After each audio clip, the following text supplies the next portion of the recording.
आज का आपका कॉन्सेप्ट है परफेक्ट टेंसेस। और सबसे पहले जो परफेक्ट टेंस में है वो आपका नंबर 1 होता है प्रेजेंट परफेक्ट, दूसरा आपका होता है पास्ट परफेक्ट और तीसरा आपका होता है फ्यूचर परफेक्ट। अब आप लोग ध्यान से देखिएगा, इसमें जो इन टेंसों की पहचान है, चुका, चुकी, चुके, आ, ई, ए, चुका, चुकी, चुके, आ, ई, ए, चुका, चुकी, चुके, आ, ई, ए। अब देखिए जो चुका शब्द है वो तीनों टेंसों में कॉमन है।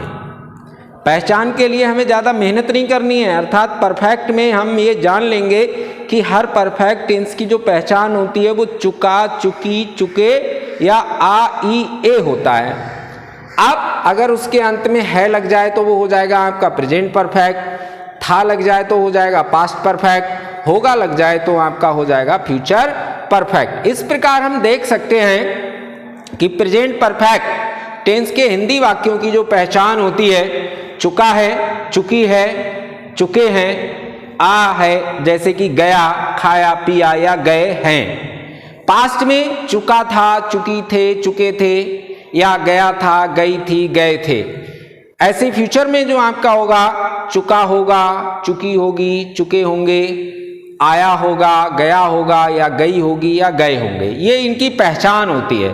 तो आप इसे देख लीजिए, ये कॉमन होती हैं। प्रेजेंट का मतलब है, मैं आपको पहले भी बता चुका हूं, पास्ट का मतलब था और फ्यूचर का मतलब होगा। अब हम सेंटेंस स्ट्रक्चर पे निगाह डालते हैं तो देखिए एक ही कॉमन इनका सेंटेंस स्ट्रक्चर भी होता है। सबसे पहले आपको क्या लिखना है, सब्जेक्ट, उसके बाद आपको हेल्पिंग वर्ब लिखनी है। और इनमें एक चीज और कॉमन होती है, जितने भी परफेक्ट टेंसेस होते हैं सभी में आपका मुख्य वर्ब की थर्ड फॉर्म लगती है, उसके बाद ऑब्जेक्ट, ये सभी का कॉमन है।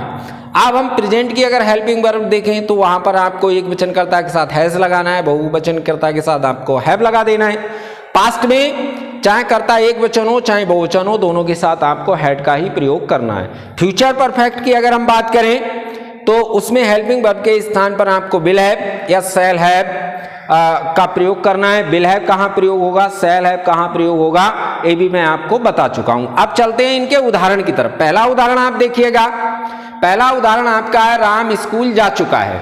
अब आप सेंटेंस स्ट्रक्चर के हिसाब से देखिएगा कि राम स्कूल जा चुका है तो सब्जेक्ट के स्थान पे आपका क्या आ गया, राम, और जा चुका है तो वो प्रेजेंट परफेक्ट है, इसलिए हमें हैज या हैव का प्रयोग करना है। राम कितना, एक वचन है ना कि बहुवचन, तो एक वचन के साथ हमने क्या लगा लिया, हैज। तो राम हैज गोन, क्योंकि थर्ड फॉर्म का प्रयोग करना है हमें, गो, और उसमें गो की हमें क्या लेनी है, थर्ड फॉर्म, तो गोन टू स्कूल, अर्थात राम स्कूल जा चुका है, Ram has gone to school. दूसरा वाक्य आप देखिएगा, राम स्कूल जा चुका था। अब चुका था तो ये कौन सा आ गया आपका, पास्ट परफेक्ट आ गया। तो पास्ट परफेक्ट में आपको क्या लगाना है, हेल्पिंग वर्ब हैड, तो Ram had gone to school. Future perfect की अगर हम बात करें, राम स्कूल जा चुका होगा, राम स्कूल जा चुका होगा, होगा लगाए, तो ये आपका कौन सा हो गया, फ्यूचर परफेक्ट हो गया। सेंटेंस स्ट्रक्चर के हिसाब से सब्जेक्ट के स्थान पर क्या आ गया, राम, हेल्पिंग वर्ब के स्थान पर विल हैव का प्रयोग कर लिया हमने, तो Ram will have gone to school. तो देखिए बहुत ही इजी प्रक्रिया है, इसमें कोई कठिनाई आप लोगों को नहीं होनी चाहिए। इनकी पहचान कॉमन है। और एक जो सबसे चीज आप कॉमन देख रहे हैं, गॉन, गॉन, गॉन, यहाँ पर और भी कुछ हो सकता है, लेकिन मेन मकसद है कि आपको हमेशा ही एमबी थर्ड का प्रयोग। अब अगर हम इसका नेगेटिव पार्ट देखें तो बाकी सब चीजें वही रहेंगी जो अफर्मेटिव में थी, पहचान भी सब वही रहेगी आपकी। सेंटेंस स्ट्रक्चर में केवल क्या बदलाव आपका आएगा, सब्जेक्ट, हेल्पिंग वर्ब, और हेल्पिंग वर्ब के बाद आपको क्या लगा देना है, नॉट, एमबी थर्ड ही रहेगा। उसके बाद आपको क्या लगाना है, ऑब्जेक्ट। तो अगर प्रेजेंट परफेक्ट का वाक्य होगा तो आपको हेल्पिंग वर्ब की जगह लगाना है हैज नॉट या हैव नॉट। अगर पास्ट परफेक्ट का वाक्य है तो आपको हैड नॉट लगाना है। अगर फ्यूचर परफेक्ट का वाक्य है तो आपको will not, shall not, have लगाना है, अर्थात फ्यूचर परफेक्ट की हेल्पिंग वर्ब का आपको प्रयोग करना है। अब आप उदाहरणों को देखिए। पहला उदाहरण आपका लिखा गया है कि राम स्कूल नहीं जा चुका है, तो कुछ नहीं किया है, बिल्कुल पहले ही वाले मैंने उदाहरण लिए हैं। तो राम हैज क्या है, यहाँ पर हेल्पिंग वर्ब है प्रेजेंट परफेक्ट की, उसके बाद आपने क्या लगा दिया, नॉट, गोन टू स्कूल।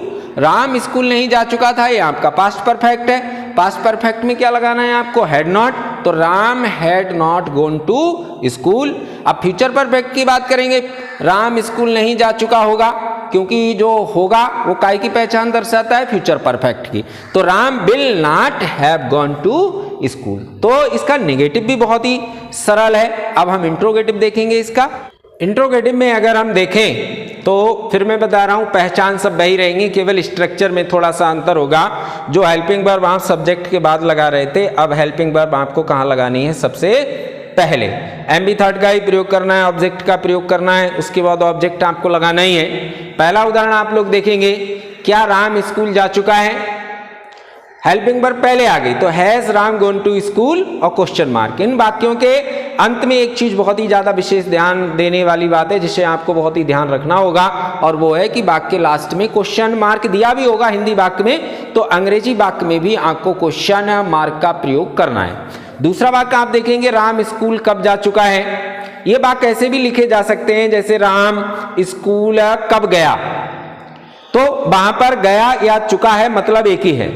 तो जो अगर इंट्रोगेटिव वाक्य में जैसे पहला वाक्य आप देख रहे हैं वो क्या शब्द से शुरू है, तो जब क्या शब्द से शुरू वाक्य होगा तो आपको हेल्पिंग वर्ब सबसे पहले लगा देनी है। दूसरा तरीका जो होता है या दूसरे टाइप का जो वाक्य होता है, तो वाक्य के बीच में कोई ना कोई प्रश्नवाचक शब्द दिया होता है, जैसे कब, क्यों, कैसे, कहां, किसने, किसको। तो देखिए वाक्य के बीच में एक प्रश्नवाचक शब्द आया, राम स्कूल कब जा चुका है, तो राम स्कूल कब, कब यहां पर आपका प्रश्नवाचक शब्द है।